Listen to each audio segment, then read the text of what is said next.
elude the grip of Huan without forsaking his body utterly. Ere his foul spirit left its dark house, Luthien came to him and said that he should be stripped of his raiment of flesh, and his ghost be sent quaking back to Morgoth. And she said, "There everlastingly thy naked self shall endure the torment of his scorn, pierced by his eyes, unless thou yield to me the mastery of thy tower." Then Sauron yielded himself, and Luthien took the mastery of the isle and all that was there. And Huan released him. And immediately he took the form of a vampire, great as a dark cloud across the moon, and he fled, dripping blood from his throat upon the trees, and came to Taur Nufuin, and dwelt there, filling it with horror. Then Luthien stood upon the bridge, and declared her power, and the spell was loosed that bound stone to stone, and the gates were thrown down, and the walls opened, and the pits laid bare, and many thralls and captives came forth in wonder and dismay, shielding their eyes against the pale moonlight, for they had lain long in the darkness of Sauron. But Beren came not. Therefore Huan and Luthien sought him in the isle, and Luthien found him mourning by Felagund. So deep was his anguish that he lay still and did not hear her feet. Then, thinking him already dead, she put her arms about him and fell into a dark forgetfulness. But Beren, coming back to the light out of the pits of despair, lifted her up, and they looked again upon one another, and the day rising over the dark hills shone upon them. They buried the body of Felagund upon the hilltop of his own isle, and it was clean again, and the green grave of Finrod Finarfin's son, fairest of all the princes of the elves, remained inviolate until the land was changed and broken, and foundered under destroying seas. But Finrod walks with Finarfin his father beneath the trees in Eldamar. Now Beren and Luthien Tinuviel went free again, and together walked through the woods, renewing for a time their joy. And though winter came, it hurt them not, for flowers lingered where Luthien went, and the birds sang beneath the snow-clad hills. But Huan, being faithful, went back to Celegorm his master, yet their love was less than before.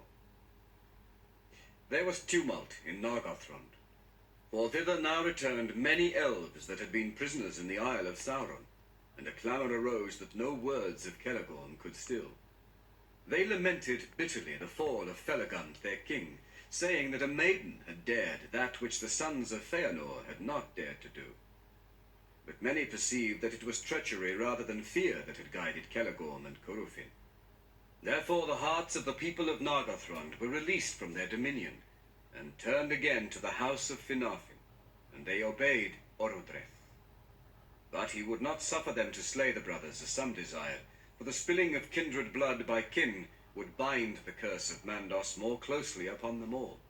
Yet neither bread nor rest would he grant to Celegorm and Curufin within his realm. And he swore that there should be little love between Nargothrond and the sons of Feanor thereafter. Let it be so, said Celegorm, and there was a light of men.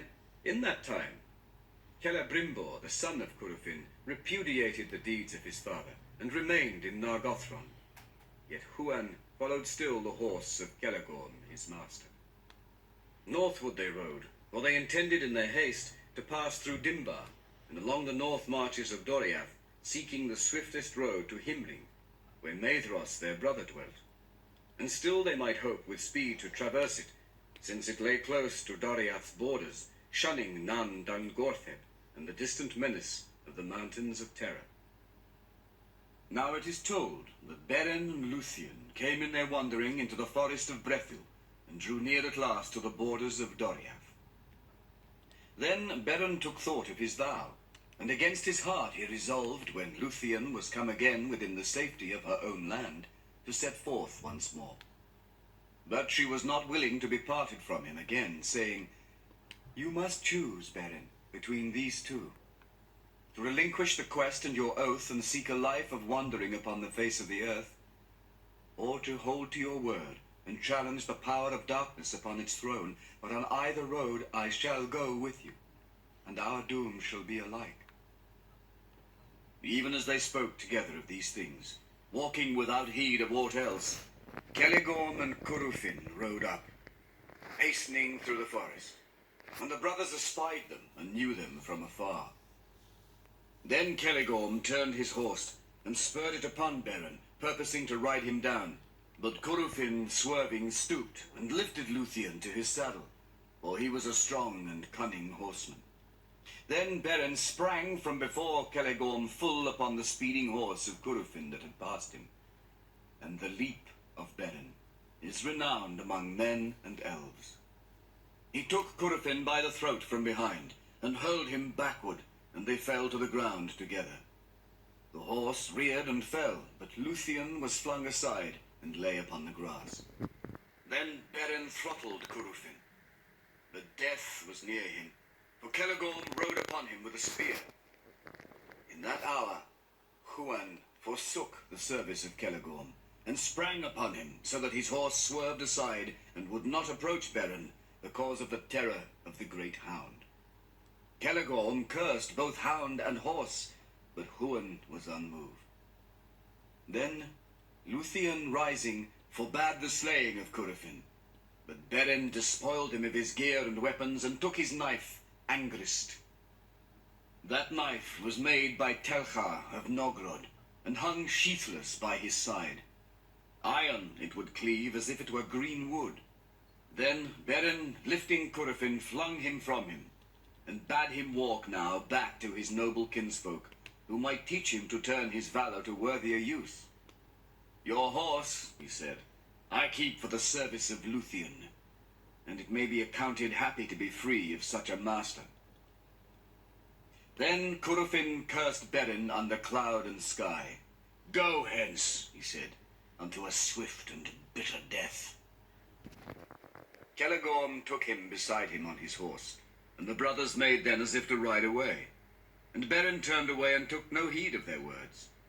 But Curufin, being filled with shame and malice, took the bow of Celegorm, and shot back as they went, and the arrow was aimed at Luthien. Huan, leaping, caught it in his mouth. But Curufin shot again, and Beren sprang before Luthien, and the dart smote him in the breast. It is told that Huan pursued the sons of Feanor, and they fled in fear, and returning he brought to Luthien a herb out of the forest. With that leaf she staunched Beren's wound, and by her arts and by her love she healed him. And thus at last they returned to Doriath. There Beren, being torn between his oath and his love, and knowing Luthien to be now safe, arose one morning before the sun, and committed her to the care of Huan. Then in great anguish he departed while she yet slept upon the grass. He rode northward again with all speed to the pass of Sirion, and coming to the skirts of Tower Nufuin, he looked out across the waste of Anfauglith, and saw afar the peaks of Thangorodrim. There he dismissed the horse of Curufin, and bade it leave now dread and servitude, and run free upon the green grass in the lands of Sirion. Then being now alone, and upon the threshold of the final peril, he made the song of parting, in praise of Luthien and the lights of heaven. For he believed that he must now say farewell to both love and light. Of that song, these words were part. Farewell, sweet earth and northern sky, forever blessed since here did lie, and here with lissom limbs did run, beneath the moon, beneath the sun, Luthien to Nuviel. More fair than mortal tongue can tell. Though all to ruin fell the world, and were dissolved and backward hurled, unmade into the old abyss, yet were its making good for this, the dusk, the dawn, the earth, the sea, that Luthien for a time should be. And he sang aloud, caring not what ear should overhear him, for he was desperate, and looked for no escape. But Luthien heard his song, and she sang in answer as she came through the woods unlooked for. For Huan, consenting once more to be her steed, had borne her swiftly hard upon Beren's trail. Long he had pondered in his heart what counsel he could devise for the lightening of the peril of these two whom he loved. He turned aside, therefore, at Sauron's isle as they ran northward again, and he took thence the ghastly Wulfheim of Draugluin and the Batfell of Thuringwethil. She was the messenger of Sauron, and was wont to fly in vampire's form to Angband, and her great fingered wings were barbed at each joint's end with an iron claw. Clad in these dreadful garments, Huan and Luthien ran through Tower Nufuin, and all things fled before them. Beren, seeing their approach, was dismayed, and he wondered, for he had heard the voice of Tinuviel, and he thought it now a phantom for his ensnaring. But they halted and cast aside their disguise, and Luthien ran towards him. Thus Beren and Luthien met again between the desert and the wood. For a while he was silent and was glad, but after a space he strove once more to dissuade Luthien from her journey. "Thrice now I curse my oath to Thingol," he said, "and I would that he had slain me in Menegroth, rather than I should bring you under the shadow of Morgoth." Then for the second time Huan spoke with words, and he counseled Beren, saying, "From the shadow of death you can no longer save Luthien, for by her love she is now subject to it. You can turn from your fate and lead her into exile, seeking peace in vain while your life lasts. But if you will not deny your doom, then either Luthien, being forsaken, must assuredly die alone, or she must with you challenge the fate that lies before you, hopeless, yet not certain. Further counsel I cannot give, nor may I go further on your road. But my heart forebodes that what you find at the gate I shall myself see. All else is dark to me. Yet it may be that our three paths lead back to Doriath, and we may yet meet before the end." Then Beren perceived that Luthien could not be divided from the doom that lay upon them both, and he sought no longer to dissuade her. By the counsel of Huan and the arts of Luthien, he was arrayed now in the Haim of Draugluin, and she in the winged fell of Thuringwethil. Beren became in all things like a werewolf to look upon, save that in his eyes there shone a spirit grim indeed, but clean. And horror was in his glance as he saw upon his flank a bat-like creature clinging with creased wings. Then, howling under the moon, he leapt down the hill, and the bat wheeled and flitted above him. They passed through all perils until they came with the dust of their long and weary road upon them to the drear dale that lay before the gate of Angband. Black chasms opened beside the road, whence forms as of writhing serpents issued. On either hand the cliffs stood as embattled walls, and upon them sat carrion fowl, crying with fell voices. Before them was the impregnable gate, an arch wide and dark at the foot of the mountain. Above it reared 1,000 feet of precipice. There dismay took them, for at the gate was a guard of whom no tidings had yet gone forth. Rumour of he knew not what designs abroad among the princes of the elves had come to Morgoth, and ever down the aisles of the forest was heard the baying of Huan, the great hound of war whom long ago the Valar unleashed. Then Morgoth recalled the doom of Huan, and he chose one from among the whelps of the race of Draugluin, and he fed him with his own hand upon living flesh, and put his power upon him. Swiftly the wolf grew, until he could creep into no den, but lay huge and hungry before the feet of Morgoth. There the fire and anguish of hell entered into him, and he became filled with a devouring spirit, tormented, terrible, and strong. Cacharoth, the Red Moor, he is named in the tales of those days, and Anfauglier, the jaws of thirst. And Morgoth set him to lie unsleeping before the doors of Angband, lest Huan come. Now Cacharoth espied them from afar, and he was filled with doubt. For news had long been brought to Angband that Draugluin was dead. Therefore, when they approached, he denied them entry and bade them stand, and he drew near with menace, scenting something strange in the air about them. But suddenly some power descended from of old, from divine race, possessed Luthien, and casting back her foul raiment, she stood forth, small before the might of Carcharoth, but radiant and terrible. Lifting up her hand, she commanded him to sleep, saying, "O woe-begotten spirit, fall now into dark oblivion, and forget for a while the dreadful doom of life." And Carcharoth was felled, as though lightning had smitten him. Then Beren and Luthien went through the gate, and down the labyrinthine stairs, and together wrought the greatest deed that has been dared by elves or men. For they came to the seat of Morgoth in his nethermost hall, that was upheld by horror, lit by fire, and filled with weapons of death and torment. There Beren slunk in wolf's form beneath his throne, but Luthien was stripped of her disguise by the will of Morgoth, and he bent his gaze upon her. She was not daunted by his eyes, and she named her own name, and offered her service to sing before him, after the manner of a minstrel. Then Morgoth, looking upon her beauty, conceived in his thought an evil lust, and a design more dark than any that had yet come into his heart since he fled from Valinor. Thus he was beguiled by his own malice, for he watched her, leaving her free for a while, and taking secret pleasure in his thought. Then suddenly she eluded his sight, and out of the shadows began a song of such surpassing loveliness, and of such blinding power, that he listened perforce. And a blindness came upon him, as his eyes roamed to and fro, seeking her.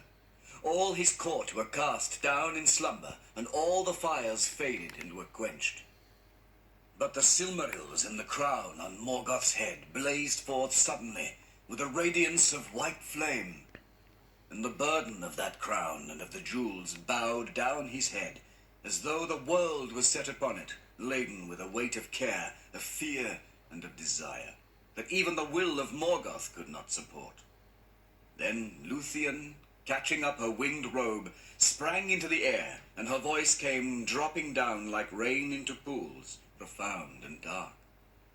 She cast her cloak before his eyes, and set upon him a dream dark as the outer void, where once he walked alone. Suddenly he fell, as a hill sliding in avalanche, and hurled like thunder from his throne, lay prone upon the floors of hell. The iron crown rolled echoing from his head. All things were still. As a dead beast, Beren lay upon the ground, but Luthien, touching with her hand, aroused him, and he cast aside the wolf-hame. Then he drew forth the knife Angrist, and from the iron claws that held it, he cut a Silmaril. As he closed it in his hand, the radiance welled through his living flesh, and his hand became as a shining lamp. But the jewel suffered his touch and hurt him not. It came then into Beren's mind that he would go beyond his vow, and bear out of Angband all three of the jewels of Feanor. But such was not the doom of the Silmarils. The knife Angrist snapped, and a shard of the blade flying smote the cheek of Morgoth. He groaned and stirred, and all the host of Angband moved in sleep. Then terror fell upon Beren and Luthien, and they fled, heedless and without disguise, desiring only to see the light once more. They were neither hindered nor pursued, but the gate was held against their going out. For Carcharoth had arisen from sleep, and stood now in wrath upon the threshold of Angband. Before they were aware of him, he saw them, and sprang upon them as they ran. Luthien was spent, and she had not time nor strength to quell the wolf, but Beren strode forth before her, and in his right hand he held aloft the Silmaril. Carcharoth halted, and for a moment he was afraid. "Get you gone and fly," cried Beren, "for here is a fire that shall consume you and all evil things." And he thrust the Silmaril before the eyes of the wolf. But Carcharoth looked upon that holy jewel and was not daunted, and the devouring spirit within him awoke to sudden fire, and gaping, he took suddenly the hand within his jaws, and he bit it off at the wrist. Then swiftly, all his innards were filled with a flame of anguish, and the Silmaril seared his accursed flesh. Howling he fled before them, and the walls of the Valley of the Gate echoed with the clamor of his torment. So terrible did he become in his madness, that all the creatures of Morgoth that abode in that valley, or were upon any of the roads that led thither, fled far away. For he slew all living things that stood in his path, and burst from the north with ruin upon the world. Of all the terrors that came ever into Beleriand ere Angband's fall, the madness of Carcharoth was the most dreadful, for the power of the Silmaril was hidden within him. Now Beren lay in a swoon within the perilous gate, and death drew nigh him, for there was venom on the fangs of the wolf. Luthien with her lips drew out the venom, and she put forth her failing power to staunch the hideous wound. But behind her, in the depths of Angband, the rumor grew of great wrath aroused. The hosts of Morgoth were awakened. Thus the quest of the Silmaril was like to have ended in ruin and despair. But in that hour above the wall of the valley, 3 mighty birds appeared, flying northward with wings swifter than the wind. Among all birds and beasts, the wandering and need of Beren had been noised, and Huan himself had bidden all things watch, that they might bring him aid. High above the realm of Morgoth, Thorondor and his vassals soared, and seeing now the madness of the wolf and Beren's fall, they came swiftly down, even as the powers of Angband were released from the toils of sleep. Then they lifted up Luthien and Beren from the earth, and bore them aloft into the clouds. Below them suddenly thunder rolled, lightnings leapt upward, and the mountains quaked. Fire and smoke belched forth from Thangorodrim, and flaming bolts were hurled far abroad, falling ruinous upon the lands, and the Noldor in Hithlum trembled. But Thorondor took his way far above the earth, seeking the high roads of heaven, where the sun day long shines unveiled, and the moon walks amid the cloudless stars. Thus they passed swiftly over Dor nu Fauglith, and over Tower nu Fuin, and came above the hidden valley of Tumladen. No cloud nor mist lay there, and looking down, Luthien saw far below, as a white light starting from a green jewel, the radiance of Gondolin the Fair, where Turgon dwelt. But she wept, for she thought that Beren would surely die. He spoke no word, nor opened his eyes, and knew thereafter nothing of his flight. And at last the eagles set them down upon the borders of Doriath, and they were come to that same dell whence Beren had stolen in despair, and left Luthien asleep. There the eagles laid her at Beren's side, and returned to the peaks of Crisegrim and their high eyries. But Huan came to her, and together they tended Beren, even as before when she healed him of the wound that Curufin gave to him. But this wound was fell and poisonous. Long Beren lay, and his spirit wandered upon the dark borders of death, knowing ever an anguish that pursued him from dream to dream. Then suddenly, when her hope was almost spent, he woke again, and looked up, seeing leaves against the sky. And he heard beneath the leaves singing soft and slow beside him, Luthien Tinuviel. And it was spring again. Thereafter Beren was named Echamian, which is the one-handed, and suffering was graven in his face. But at last he was drawn back to life by the love of Luthien, and he arose, and together they walked in the woods once more. And they did not hasten from that place, for it seemed fair to them. Luthien indeed was willing to wander in the wild without returning, forgetting house and people and all the glory of the elf kingdoms, and for a time Beren was content. But he could not for long forget his oath to return to Menegroth. Nor would he withhold Luthien from Thingol forever. For he held by the law of men, deeming it perilous to set at naught the will of the Father, save at the last need. And it seemed also to him unfit that one so royal and fair as Luthien should live always in the woods, as the rude hunters among men, without home or honor, or the fair things which are the delight of the queens of the elder Lear. Therefore, after a while he persuaded her, and their footsteps forsook the houseless lands, and he passed into Doriath, leading Luthien home. So their doom willed it. Upon Doriath evil days had fallen. Grief and silence had come upon all its people when Luthien was lost. Long they had sought for her in vain, and it is told that in that time Daeron the minstrel of Thingol strayed from the land and was seen no more. He it was that made music for the dance and song of Luthien before Beren came to Doriath, and he had loved her and set all his thought of her in his music. He became the greatest of all the minstrels of the elves east of the sea, named even before Maglor, son of Feanor.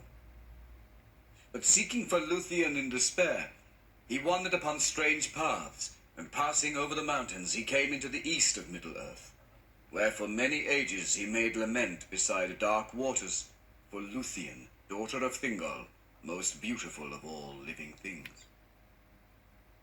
In that time, Thingol turned to Melian, but now she withheld her counsel from him, saying that the doom that he had devised must work to its appointed end, and that he must wait now upon time. But Thingol learned that Luthien had journeyed far from Doriath, for messages came secretly from Celegorm, as has been told, saying that Felagund was dead, and Beren was dead, but Luthien was in Nargothrond, and that Celegorm would wed her. Then Thingol was wrathful, and he sent forth spies, thinking to make war upon Nargothrond. And thus he learned that Luthien was again fled, and that Celegorm and Curufin were driven from Nargothrond. Then his counsel was in doubt, for he had not the strength to assail the 7 sons of Feanor.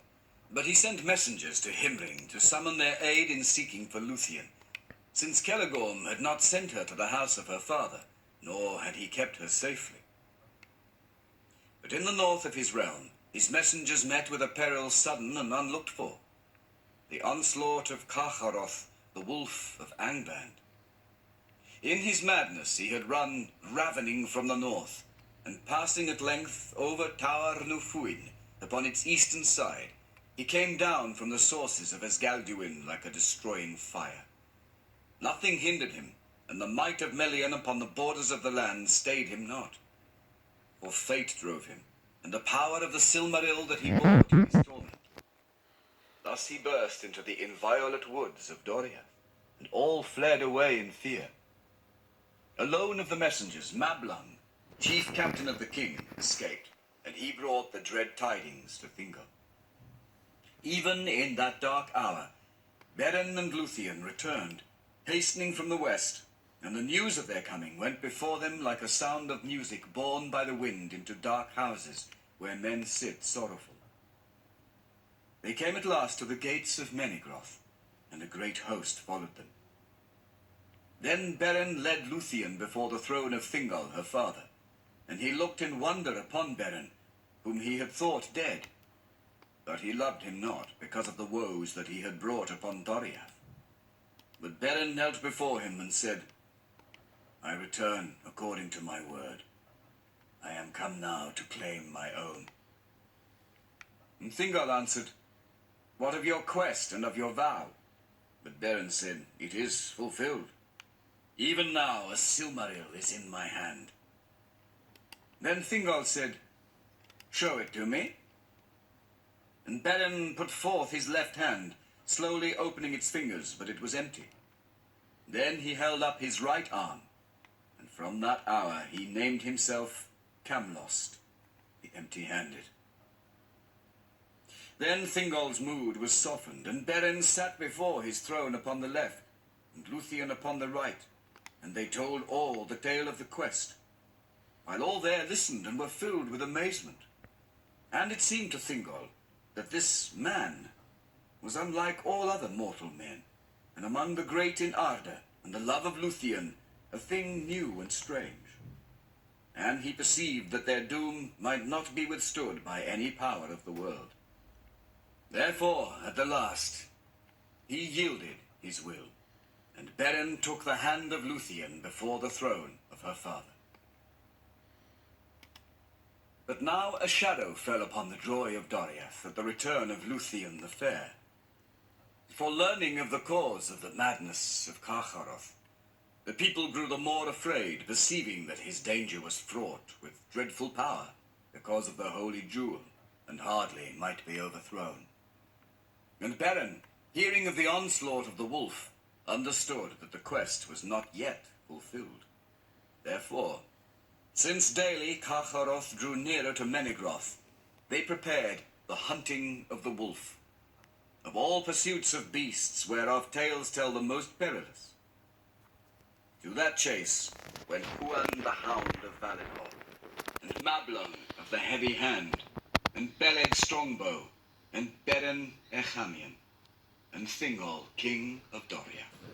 They rode forth in the morning and passed over the river Esgalduin, but Luthien remained behind at the gates of Menegroth.